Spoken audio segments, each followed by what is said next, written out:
पुंडलीकवरदा हरिविठ्ठल श्री ज्ञानदेव तुकाराम सद्गुरु समर्थ त्र्यंबकानंद महाराज की जय। माऊली ज्ञानेश्वर महाराज की जय। जगद्गुरु तुकाराम महाराज की जय।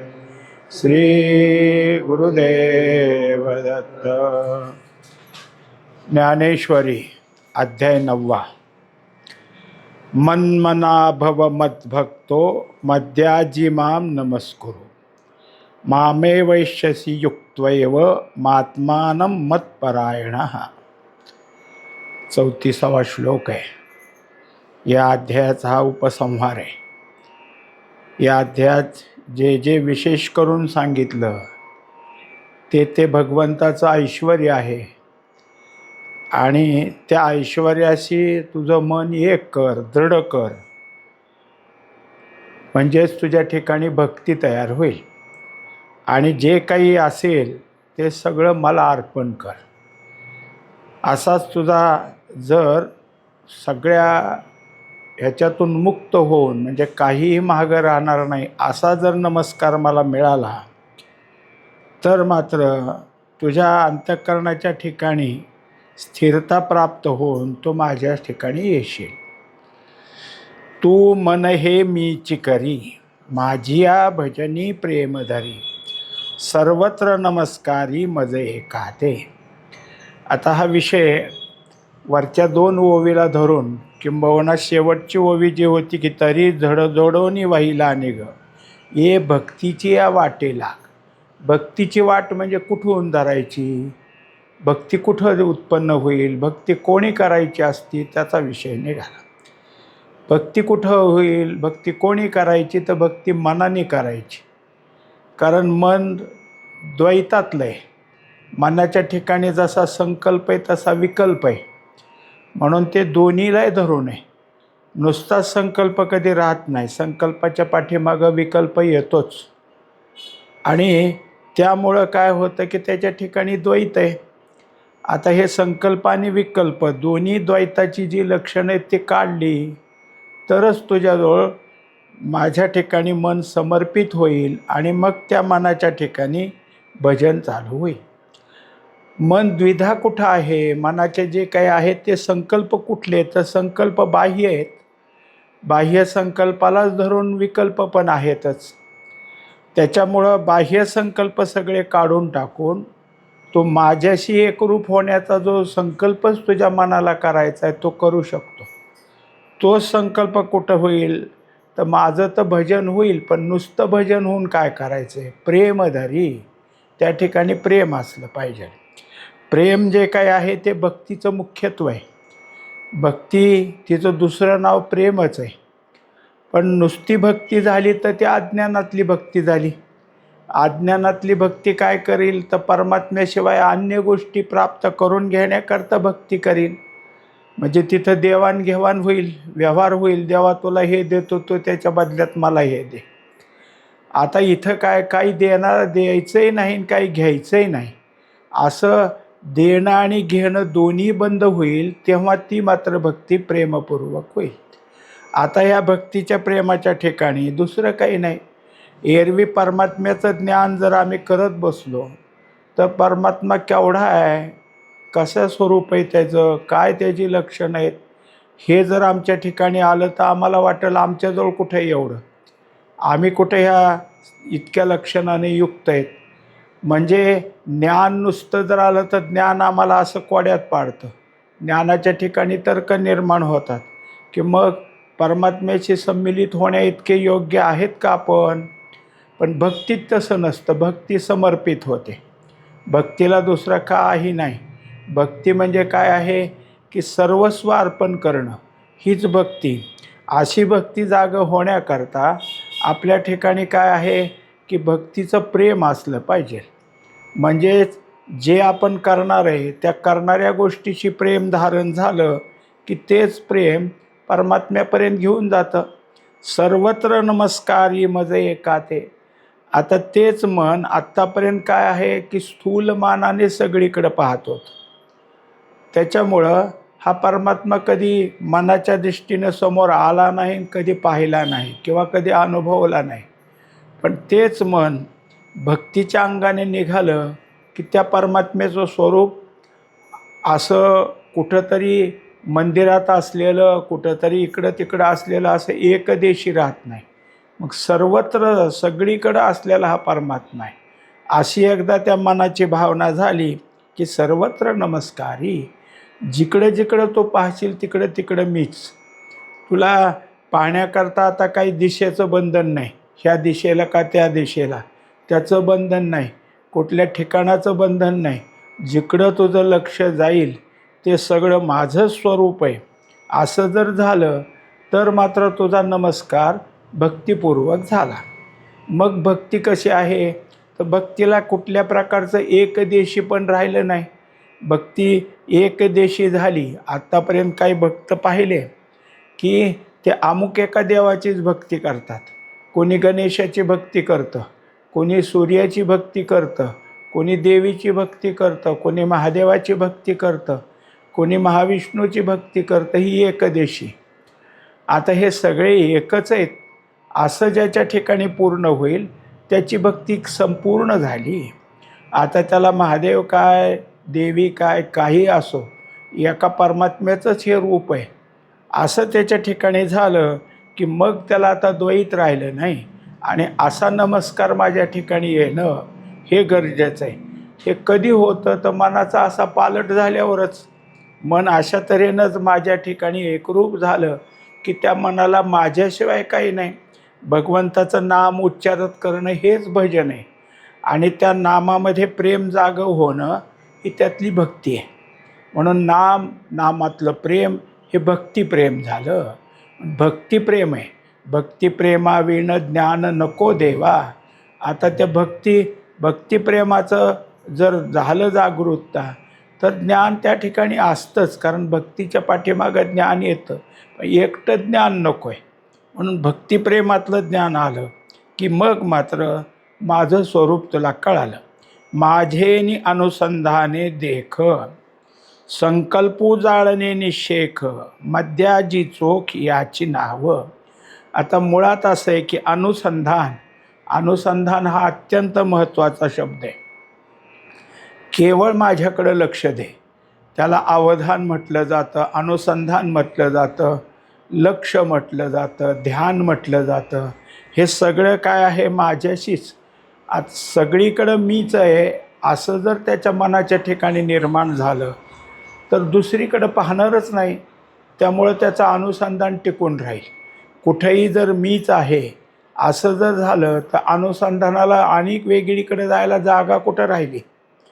आपल्यात द्वैत असल्यामुळं आज इकडं का तिकडं, पोथीला बसला तर घरातलं आठवतं आणि घरातच राहिला तर पोथी झाली असेल का मग तिथलं आठवतं. जे तिथलं असलं की हिथलं आठवतं आणि हिथलं असलं की तिथं आठवतं. कारण हे दोन आहेत ना, घर वेगळे, पोथीचं ठिकाण वेगळे. मग हे सगळं द्वैतात आता इथं राहिलंच नाही. घर असो नाही तर मंदिर असो, कुठेही झालं तर सगळं एकच स्वरूप आहे. मग अनुसंधान झालं. पण हे अनुसंधान कशासाठी सांगितलं, संकल्पू जाळणे निश्चय. आता मनाचा स्वभाव आहे संकल्प काढणं. विकल्प तर येणार नाहीत, कारण आता विकल्पाला दुसरी जागाच राहिली नाही. मग संकल्प जो आहे तो कशाचाही निघाला तर समर्पित करत राहणं. मग जे जे समर्पित करत केलं त्यांनी संकल्प पुन्हा उठणारच नाहीत. मग संकल्प उठू नये म्हणून निश्चय आता संकल्पच राहिले नाहीत. मद्याची चोख याची नाव. असे संकल्प विरहित माझ्याशी मन झालं तर त्याला म्हणायचं मद्याची. मलाच येऊन मिळालेलं जे आहे हे ते नुसतं नाही, चोख. आता मलाच येऊन मिळालं म्हणजे ज्या मनाच्या ठिकाणी कोणताच दोष नाही, निर्भेळ असं ते झालं. संकल्प विकल्प हाच त्याचा दोष आहे. विकल्प तर संपले कारण दुजं राहिलं नाही, आणि संकल्पही संपले. ते संपल्यामुळं तो माझ्याशी एकरूप झाला. माझ्याशी संयोगित व्हायला, एक व्हायला, माझ्यासारखं व्हायला नको का. जेव्हा माझ्यासारखं होईल तेव्हा चोख सोनं घेतलं आणि मिसळीचं सोनं घेतलं. मिसळीचं सोनं आणि चोख सोनं जर एक करायचं असेल तर मिसळीच्या सोन्याला चोख केलं पाहिजे. किडाळाचं दोष जाय, त्यातलं किडाळ सगळं काढलं तर 15.5 तेची होय, तेच चोख होईल, दोन्ही एक होऊन जाईल. नाहीतर ही एवढंसंच किडाळ असलेलं पण ह्या चांगल्या सोन्याचं वाटोळं करेल. मग त्याचं जे काय शुद्धपण आहे ते शुद्धपण ह्याच्यामुळं थोडं तरी कमी होऊन बसेल. म्हणून मग सगळं काढून टाकणारं मन आहे ते मध्याजी. आता माझं जसं स्वरूप आहे तसं ते झालं, म्हणून माझ्याशी एकरूप झालं, ते माझंच झालं, अशा तऱ्हेचं झालं. ऐसा मिया आथिला होसी, तेथ माझिया स्वरूपा पावसी, हे अंतःकरणीचे तुझ पासी बोलित असे. याप्रमाणे माझ्यासारखा तू जसा आहेस तितका शुद्ध झालास तर मलाच तू मिसळणारा झाला. आथिला होसी म्हणजे मी जसा आहे तसं, अर्थात परमात्म्याला जितकं जाणणं आहे तितकं जाणणं आपलं तयार झालं तर आपली आणि परमात्म्याची जाणीव एक झाली. जाणणं आथिले म्हणजे जाणणंच. आता जाणणं जाणत्याशिवाय झालेलं जाणं नाही, म्हणून जाणीव रूप आहे. ते जर झालं तर माझ्या स्वरूपी पावसी. मुळात आपण परमात्म्यापासून दूर का, आपण जाणतेत म्हणून जाणीव घेतली परमात्म्याची, जाणते झालो आपण, म्हणजे भांडवल त्याचं, मालक आपण. असलं सगळं आपलं काय आहे विचित्र झालं आहे. आता जर काय आहे जाणतेपणा सोडून देऊन केवळ जाणीव रूप झालो की तो आणि आपण एकच झालो, मग त्यालाच एका स्वरूपाचे झालो. असं होणं हे तुला काय आहे गुह्यातली गोष्ट. मी पहिल्यांदा म्हणलं होतं का नाही पहिल्याच ओवीत की तुला आता गुह्य सांगतो. हे गुह्य आहे माझं, हे गुह्य तुला सांगितलं. हे अंतःकरणीचे तुझं पशी बोलत तसे. मग जे गुह्य अगोदर तुला सांगतो म्हणलं होतं ते गुह्य हेच आहे. ते नुसतं नाही तर ज्ञान आणि विज्ञानासह सांगतो असं उपक्रमात सांगितलं होतं. उपसंहारात तेच आलं. हे दोन्ही काय आहे की जे एकदा अंतःकरणात आलं की मीच तुझ्या, माझं आणि तुझं स्वरूप एक झालं, हेच सांगितलं होतं. अगा अवघिया चोरिया आपुले, जे सर्वस्व आम्ही असे ठेविले, ते पावोनी सुख संचले होवोनी ठासी.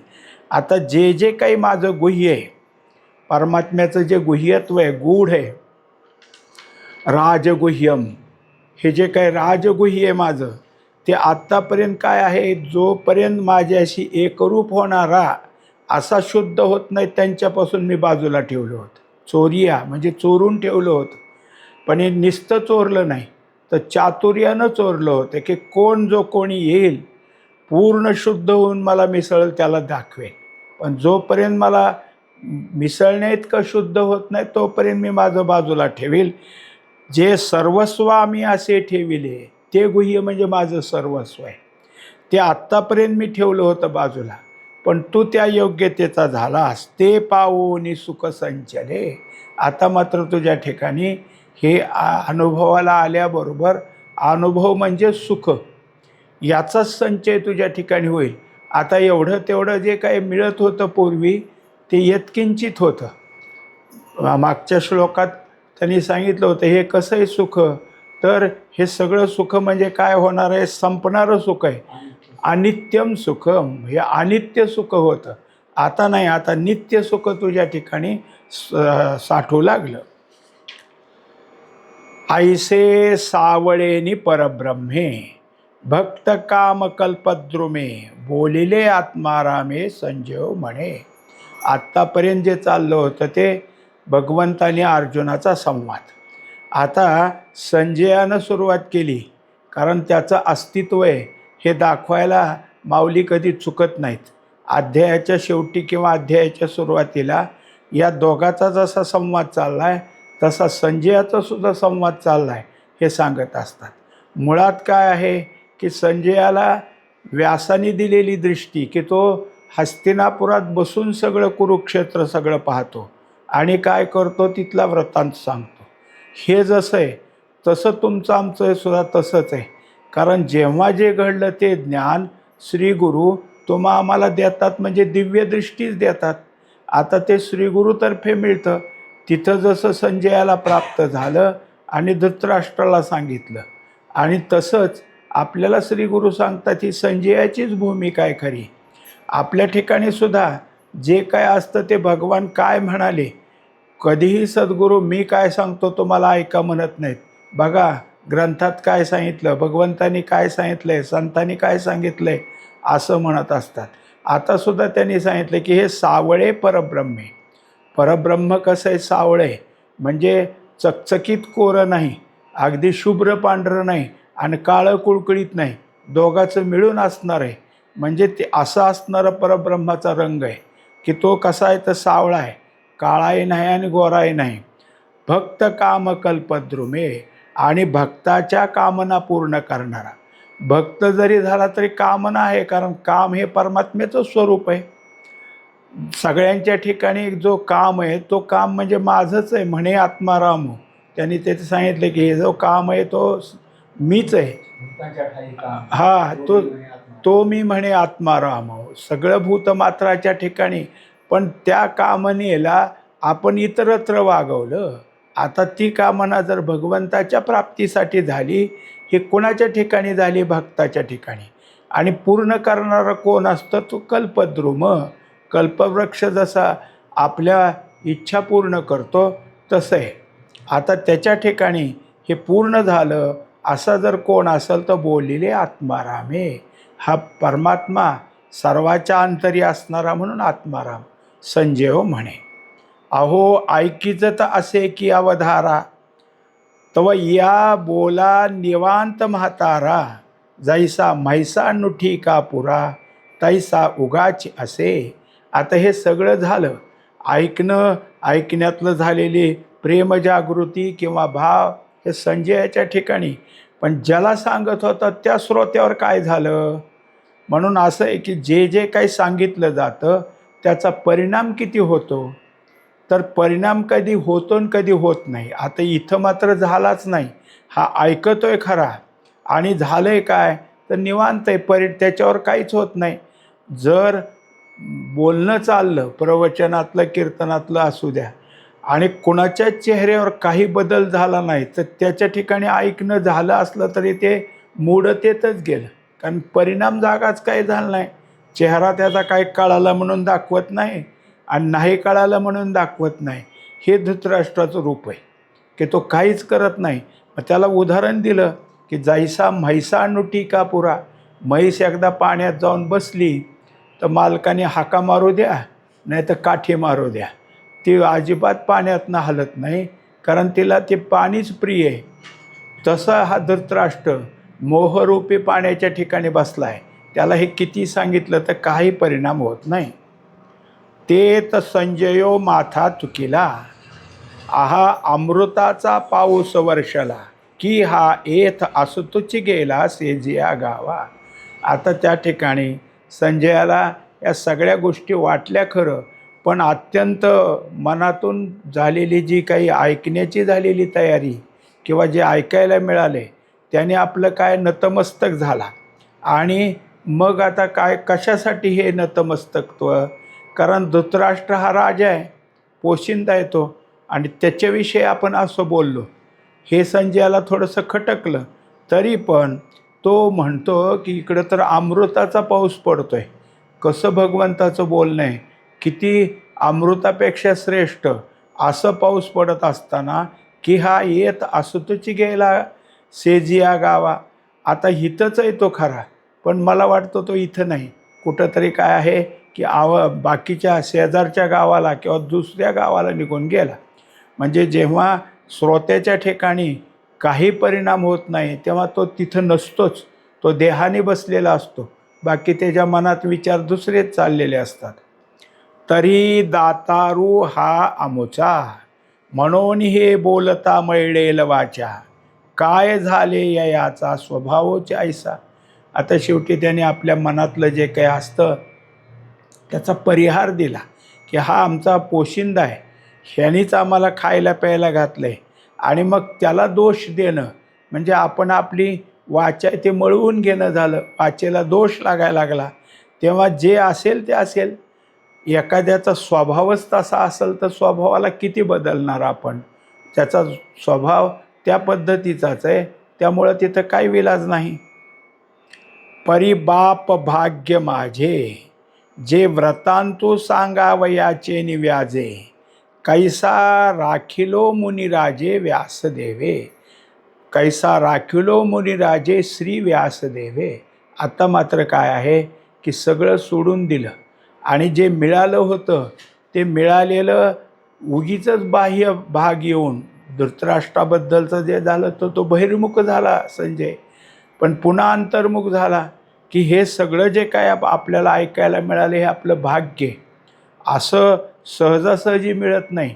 पण ते जे मिळालं ते कशासाठी मिळालं तर व्रतांत सांगण्यासाठी. काय घडलं आहे त्याचं सगळं इथं काय सांगायचं आहे, हे सांगायचं आहे खरं. पण त्यासाठी कृपा झाली ते कुणाची तर मुनिराजे. हे मुनिराजे कोण आहे तर श्री व्यासदेवे, म्हणजे सद्गुरू व्यासानी माझ्यावर कृपा केली म्हणून मला हे सांगायला इथं बसवलं. पण केवढं जे काही भाग्यात आहे की त्याच्याही पलीकडं असलं मला ऐकायला मिळालं. हे तुले हे वाड सायासे, जव बोलतो असे दृढ मानसे, तव न धरवेचे आपुली आयसे सात्विके केले. आता मात्र इतकं सगळं ऐकता ऐकता आणि स्वतःच्याच ठिकाणी स्वतःचं जे श्रेष्ठत्व आहे ते श्रेष्ठत्व आपल्या आपल्या मनाच्या ठिकाणी जागं झालं की काय योग्यता आपली होती का नव्हती माहीत नाही, पण व्यासामुळं मला ही योग्यता प्राप्त झाली आणि भगवंताचे शब्द ऐकायला मिळाले. म्हणजे व्यासाचे उपकार आठवले आणि भगवंताच्या शब्दांचा त्या ठिकाणी परिणाम झालेला तो आठवला. त्यामुळं मनाच्या ठिकाणी इतकी दृढता तयार झाली आणि त्या दृढतेनं सात्विकपणा जागा झाला. मन वास्तविक रजोगुणाचं आहे, पण मन जर सत्वगुणाच्या ठिकाणी गेलं तरच सत्वगुण उभा राहायला, म्हणजे सगळीकडं सात्विकता येते. जोपर्यंत मन रजोगुणातच राहतं तोपर्यंत सत्वगुणाचे किती जरी भाव आपल्या ठिकाणी असले तरीसुद्धा या मनाचं प्रेम जागं होत नाही. मन सत्वगुणातच जावं लागतं आणि ते आता काय आहे संजयाचं झालं. चित्त चाकाटले आटू घेत, वाचा पांगुळिली जेथीची तेत, अपाद कंचुकित रोमांच आले. परिणाम काय काय झालेत आता तर मनाची जी स्थिती पालटली. आता जे मन आणि चित्त वास्तविक एकच आहेत दोन्ही. कारण काय आहे की चित्त आणि मन ह्याला काय आहे एकच, अंतःकरण द्वयच त्याला म्हटलं जातं. मग चित्ताच्या ठिकाणी परिणाम काय झाला तर चित्ताला आश्चर्य वाटलं, चाकाटले आश्चर्य वाटलं की काय हे की ज्या परमात्म्याला पाहण्याकरता ऐकण्याकरता कितीतरी योगी झटतात, कितीतरी तपश्चर्या करतात, अजून काही ना काहीतरी सायास करतात आणि ते मला सहज आले. म्हणून त्या चित्ताच्या ठिकाणी काय आहे की आश्चर्य झालं आणि ते चित्त त्या ठिकाणी चित्तपणातून चित्त स्वरूपाकडे जाऊ लागलं. आता चित्तातलं जे काही द्वैत असतं ते संपलं. आटू घेत म्हणजे चित्त आता चैतन्य स्वरूप होऊ लागलं. वाचा पांगुळली जेथीची तेत, आत्तापर्यंत जे भगवंताचं किती स्वरूप बोलणं चांगलं आहे, अमृतमय आहे, हे जे बोलत होतं त्या वाचेला बोलायचं थांबलं. वाचा कुंठित झाली आणि वाचेच्या ठिकाणी बोलावं ही जी शक्ती असती ती राहिली नाही, पांगुळली. याचा अर्थ पराच जर त्या ठिकाणी एकरूप झाली तर वैखरी कशी चालेल. परेच्या ठिकाणी आता भगवंताच्या सुखाचा सगळा जो काही भार आहे तो बाहेर आला, पश्चंती सुखमय झाली, तर मग वैखरीला बोलायला जागा कुठं राहिली, ती पांगुळली. अपाद कंचुकित रोमांच आले आणि इतकं श्रेष्ठ ऐकायला मिळालं ह्याचा सगळ्या शरीरावर परिणाम झाला. आता मस्तकापासून ते अपाद म्हणजे पायाच्या तळव्यापर्यंत सगळीकडं सगळ्या शरीरावर रोमांच आलेले, सगळे शहारलं गेलं अंग, सगळे जेवढे काही रोम आहेत त्या रोमाच्या ठिकाणी संपूर्ण असं काय आहे की सगळे उभा राहिलेले रोम आहेत. त्या रोमाच्या ठिकाणी असलेली जी छिद्र आहेत ती छिद्र सगळी आता रिकामे झालेली आहेत. त्या ठिकाणातून छिद्रातून सुद्धा हे सगळं सुख बाहेर पडू लागलेलं आहे. अर्धोन्मिलित डोळे वर्षता ते आनंद जळे, आतुलिया सुखोर्मेचे निबळे बाहेरी कापे. जे नेहमी कसं असतं सुख जागं झाल्या झाल्या डोळे झाकले जातात आणि मग सुख जसं जसं शरीरभर पसरतं तसं डोळे अर्धवट होतात, अर्धोन्मिलित. आता डोळा पूर्ण झाकलेला नाही आणि पूर्ण उघडा नाही, पण डोळे उघडलेत बाहेरचं दिसण्याकरता नाही. तर ते का उघडले गेले? तर आत पाणी साचलं, आतून आलेले प्रेमाश्रूचं पाणी साचलं आणि ते पाणी वर्षता ते आनंद जळे. ते बाहेर निघून जायला पापणीने थोडीशी वर जागा केली आणि मग पाणी बाहेर यायला लागलं. पण त्यामुळं आत असणारं सुख शरीरभर आतुलिये सुखोर्मीचे निबळे, आतून जी सुखाची उर्मी बाहेर येऊ लागली त्यानं रोमांच तर आलेच आले, पण सगळ्या शरीराला कंप सुरू झाला. अवघीच रोममुळी आली स्वेदकनिका निर्मळी, लेईला मोतियाची कडियाळी आवडे तैसा. आता आपण अगोदरच्या ओवीत पाहिलं होतं की सगळे रोम उभा राहिले, तिथले रोमाचे तिथं असणारी सगळी छिद्रं रिकामी झाली आणि त्यातून जर काही असेल तर जो आनंदरूपी घाम आहे तो बाहेर यायला लागला. स्वेदकणिका म्हणजे प्रत्येक छिद्राच्या ठिकाणी लहान लहान लहान लहान थेंब, जसं एखाद्या वस्त्रावर काहीतरी खडीनं बारीक बारीक बारीक असं काढावं तसं सर्व अंगावर ते निर्माण झालं आणि त्यानं मोत्याची झालर पांघरली का काय असं दिसू लागलं. आता याच्यामध्ये चित्त एक दाखवलं, वाचा पांगोळलेली दाखवलं, शरीर रोमांचित झालेलं दाखवलं, अर्धोन्मिलित डोळे झाले हे चौथं दाखवलं, आनंदाश्रू वाहतात हे पाचवं दाखवलं आणि शरीराला घाम आला हे सहावं त्याच्यामध्ये दाखवलं. एकंदरीत काय आहे की अष्टसात्विक भावातले 6 भाव तरी भगवंताने या ठिकाणी म्हणजे संजयाच्या मुखातून आले. ऐसा महासुखाचे नि अतिरसे, असं सुख झालं. आता ह्याच्यात काय आहे, हास्य आणि टाळी वाजवणे हे दोनच थांबलं. की रुदन होतं तसं हास्य होत असतं, यातलं रुदन आलं, डोळ्याचं पाणी गळायच लागले, फक्त हास्य थांबलंय आणि टाळी वाजवणं किंवा नाचणं हे 2 गोष्टी राहिल्या नाही, तर 6 भाव उभा राहिलेले आहेत. तेथ आटणी होईल जीवदशे, तेथे निरोविले व्यासे ते नेदीच हो. आता मुळात अष्टसात्विक भाव उभा राहताना जीवदशा राहतच नसते, जीव एकरूप झालेला आहे. जीवशिवाचं ऐक्य झाल्याशिवाय अष्टसात्विक भाव उभा राहत नाही. पण काम काय दिलंय आपल्याला? आपल्याला काय हे सुख भोगत निवांत बसून समाधीत जायचंय का? हे संजयाच्या लक्षात आलं आणि त्यामुळं आपल्याला दिलेल्या कामाचं आज्ञा पाळली पाहिजे म्हणून एकरूप झालेल्या जीवाला परत जीवदशेवर आणलेलं आहे. आणि कृष्ण अर्जुनाचे बोलणे,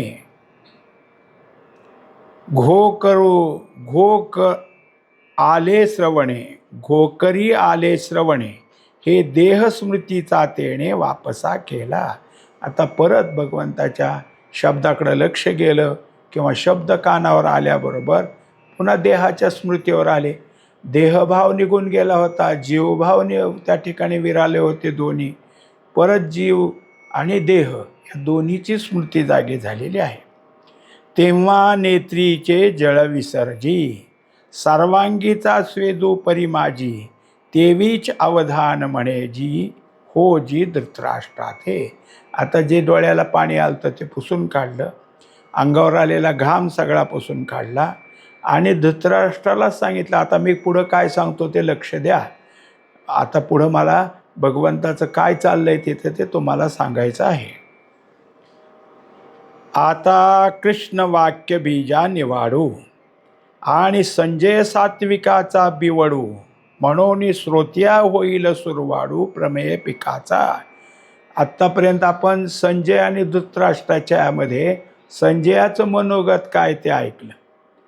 आता माऊली आणि आमचे श्रोते मंडळी ह्यांचं मनोगत काय, मग माऊलीने स्वतःचं मनोगत सांगायला सुरुवात केली. या ओवीत ते सांगितलं की जे कृष्णाच्या मुखातून येणारं वाक्य बीज, म्हणजे वाक्य सामान्य वाक्य असतं त्याला अवांतर वाक्य म्हणावं, पण भगवंताच्या मुखातलं आलेलं वाक्य महावाक्य, ते वाक्य संजयानं काय करायचं आहे आता सांगायचं आहे. आणि संजय सात्विकाचा बिवडू म्हणजे बी जसं निवडून काढावं लागतं त्याला निवडलेलं बी म्हणायचं, तसं संजयानं त्यातनं सात्विक भावातनं ते बी निवडून काढलं. म्हणून श्रोतिया होईल सुरवाडू प्रमेय पिकाचा. असं निवडलेलं बी पेरलं तरच पीक चांगलं येईल. म्हणून जे जे काही चांगलं ते प्रमेय रूपी पीक आता श्रोत्याला भरपूर असं उत्पन्न होईल. अहो आळूमाळ अवधान द्यावे, एतुलेनी आनंदाच्या राशीवरी बैसावे. बाप श्रवणेंद्रिया दैवे घातली माळ. आता पहा, साहित्यातले सुद्धा जे प्रकार आहेत ते सगळे माऊलींनी पाळले. सुरुवातीला अवधान एकलेनी दीजे, आता म्हणले आळूमाळ अवधान देईजे, म्हणजे तेच उपक्रमातलं उपसंहारात आणलं की त्यावेळेस अगदी तुम्ही अवधान द्याच तरच तुम्हाला सुख प्राप्त होईल. आता सुख अनुभवलं आहे तरी पण पुढचं ऐकायला थोडंसं लक्ष द्या. अगोदर लक्ष द्याच म्हणून सांगितलं ना, आता थोडंसं लक्ष द्या. येतुलेने आनंदाच्या राशीवर बैसावे. आता जर लक्ष दिलं तर तुम्ही आनंदाच्या राशीवर बसाल, म्हणजे एवढा तेवढा आनंद नाही, भरपूर आनंद मिळेल. बाप श्रवणेंद्रिया दैवे घातली माळ. कारण जे जे कानाला ऐकायचं आहे ते नुसतं नाही, नशिबानं तुमच्या गळ्यात माळ घातली असं चांगलं मिळतंय. म्हणून विभूतीचे ठावो, म्हणून विभूतीचा ठावो, अर्जुना दावील सिद्धाचा रावो. तो ऐका म्हणे ज्ञानदेव निवृत्तीचा. आता हे जे असतं ते पुढं काय विषय यायचा आहे त्याची बांधलेली ओवी असती. आता पुढं काय तो विभूतीचा विषय येणार आहे. आणि भगवंत जे काही सिद्धांताचे ठिकाणे मुद्दाम जे निधन असलेलं चांगलं असं जे आहे ते अर्जुनाला त्या विभूती कशा आहेत ते सांगणार आहेत. हे सगळं निवृत्तीनाथाचा ज्ञानदेव हे तुम्हाला सगळं सांगत आहे. इति श्रीमद्भगवद्गीतासु उपनिषत्सु ब्रह्मविद्यायां योगशास्त्रे श्रीकृष्णार्जुन संवादे राजविद्या राजगुह्य योगो नाम नवमोऽध्यायः. आज जे काही आपण नियम केला होता पुरुषोत्तम मासानिमित्त ते 9वा अध्याय आता संपलेला आहे. उद्यापासून आपण मागचं जसं तुकाराम महाराजाचा गाथा घेत होतो त्याप्रमाणे गाथ्यावरचं प्रवचन अभंगाचं होत राहील. पुंडलिक वरदारी विठ्ठल श्री ज्ञानदेव तुकाराम सद्गुरु समर्थ त्र्यंबकानंद महाराज की जय. माऊली ज्ञानेश्वर महाराज की जय. जगद्गुरु तुकाराम महाराज की जय. श्री गुरुदेव दत्त.